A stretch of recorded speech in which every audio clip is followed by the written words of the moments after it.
नमस्कार, मेरा नाम है ब्रिजेश। फिर हाजिर हूँ एक नई कहानी और एक नई वारदात को लेकर। आज की कहानी काफ़ी पुरानी है लेकिन मज़ेदार है। और आज के इस वीडियो में लास्ट में हम कुछ कमेंट्स को भी देखने वाले हैं जो दर्शक हमें कमेंट किए हैं। कई बार आप लोगों को ये सुनने में ज़रूर आया होगा कि ये रंगा बिल्ला है। आखिर रंगा और बिल्ला थे कौन, जिनकी नाम लोग आम से लेकर खास क्रिमिनलों को देते हैं। ओ रंगा बिल्ला जिनकी वजह से मंत्री अटल बिहारी वाजपेयी को लोगों ने पत्थर मारकर लहूलुहान कर दिया था। कुलजीत सिंह उर्फ रंगा 1975 में एक ट्रक ड्राइवर था। ट्रक से उब गया तो मुंबई में टैक्सी चलाने लगा। रंगा का मन यहां उगता था। उसने शाम सिंह नाम के एक आदमी से कुछ अलग करने की बात कही, यानी कि वो टैक्सी और ट्रक चला चलाकर उब गया था। वो एक आदमी जो शाम सिंह था उससे कुछ अलग करने की बात कही कि मैं कुछ अलग करूंगा। शाम ने उसे जसबीर सिंह के नाम के एक आदमी के बारे में बताना शुरू किया। उसे बताया कि वो 2 विदेशी नागरिकों की हत्या कर चुका है और उसके पास बहुत पैसा है और बहुत पैसा कमाता है। रंगा ने कहा, मिलवाओ मुझे उससे। जिसके बाद शाम सिंह ने उसकी जसबीर सिंह उर्फ बिल्ला से मुलाकात करवा दी। यहां से शुरू होती है रंगा बिल्ला की जोड़ी की कहानी। यानी जिस आदमी से मिलवाया वही बिल्ला था। शुरुआत में रंगा और बिल्ला मुंबई में कार चुराया करते और उसे बेच देते थे। इसके बाद बच्चों की किडनैपिंग करते और फिरौती लेकर उन्हें छोड़ देते। इस सब में बिल्ला एक बार पकड़ा गया। पुलिस ने उसे पकड़ा और थाने की जेल में डाल दिया।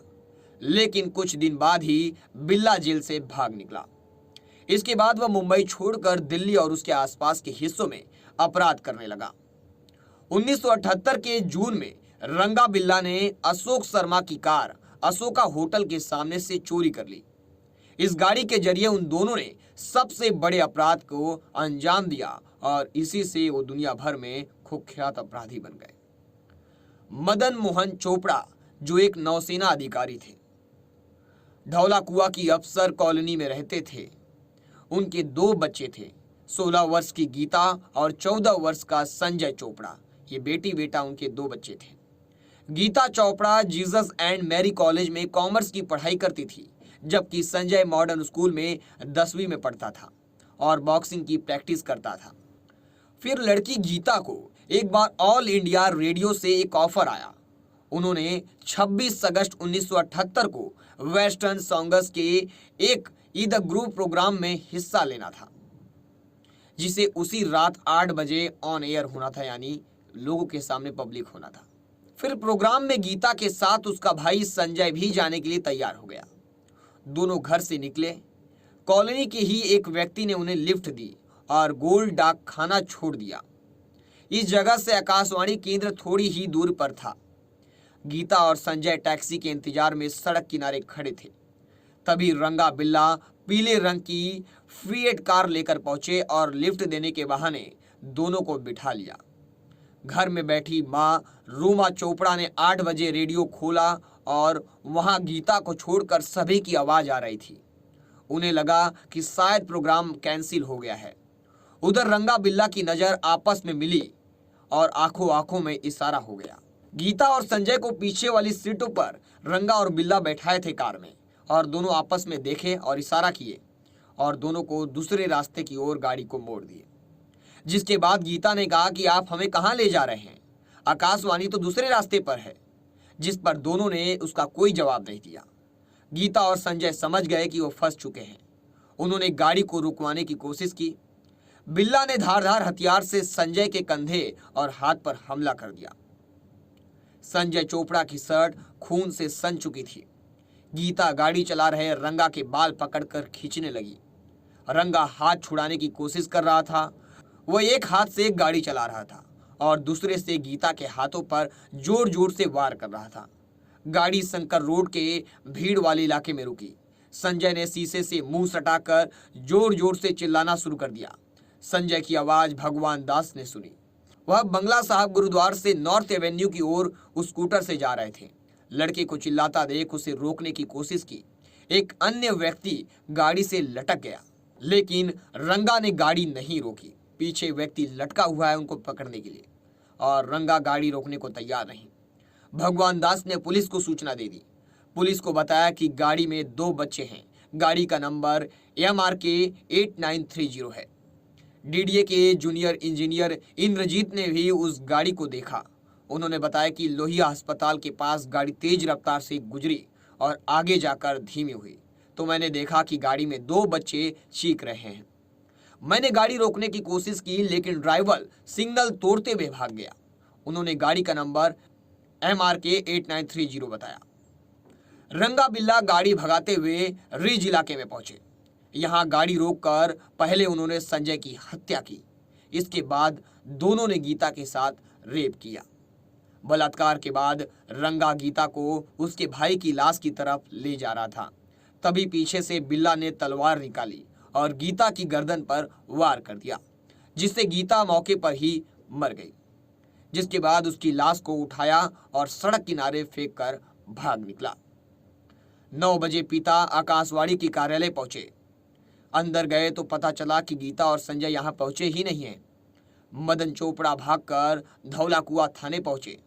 पुलिस से शिकायत की लेकिन पुलिस के पास पहले से ही 2 बच्चों के अगवा होने की शिकायत पहुंच चुकी थी। उस वक्त SHO गंगा स्वरूप ने कोई कार्रवाई नहीं की। चोपड़ा से थाने के ही हरभजन सिंह ने कह दिया कि यह मामला हमारे थाने क्षेत्र में हमारे अंतर्गत नहीं आता है, बल्कि मंदिर मार्ग पुलिस स्टेशन में आता है, इसलिए वहां शिकायत करें। चोपड़ा घबराए हुए थे। चोपड़ा के ही समर्थन में नौसेना के कई और अधिकारी थाने पहुंच गए। पुलिस ने अगवा करने का मामला दर्ज किया और तलाश शुरू की। करीब 140 पुलिस और 30 अलग अलग गाड़ियों से दिल्ली के हिस्सों में बच्चों की खोज शुरू हुई। कहीं सुराग नहीं मिल रहा था पुलिस को। पुलिस अब जंगलों में जांच शुरू कर दी। पूरा दिन पानी बरसा, इसलिए पुलिस को अंधेरे में चलना मुश्किल हो रहा था। पुलिस नहीं खोज पा रही थी दोनों बच्चों को। फिर 27 अगस्त को हरियाणा और यूपी पुलिस ने भी जांच शुरू कर दी। उत्तराखंड, बिहार, मध्य प्रदेश के साथ साथ राजस्थान की पुलिस भी गीता और संजय को खोजने में लग गई। हरियाणा पुलिस ने उस गाड़ी को खोजा जिसे सबसे पहले भगवान दास ने देखा था। ट्रांसपोर्ट विभाग ने बताया कि MRK 8930 नंबर की गाड़ी मालिक रविंद्र गुप्ता हैं, इस गाड़ी के मालिक। लेकिन वह गाड़ी फिएट नहीं थी। जो गाड़ी थी उसकी हालत इतनी खराब थी कि वो दिल्ली तक नहीं जा सकती। फिर 29 अगस्त को एक चरवाहे को लाश दिखी। उसने पुलिस को सूचना दी। दिल्ली पुलिस तुरंत पहुंच गई। सड़क से महज 5 मीटर दूर पड़ी लाश को बाहर निकाला। आसपास सर्च शुरू हुआ और 50 मीटर की दूरी पर एक और लाश मिली। पुलिस अधिकारी मदन चोपड़ा को लेकर वहां पहुंचे। मदन चोपड़ा देखते ही पहचान लिए। उनके मुंह से आवाज ही नहीं निकल रही थी। पुलिस वालों ने उन्हें संभाला और पोस्टमार्टम रिपोर्ट से पता चला कि गीता के शरीर में 5 और संजय के शरीर में 21 गहरे घाव थे।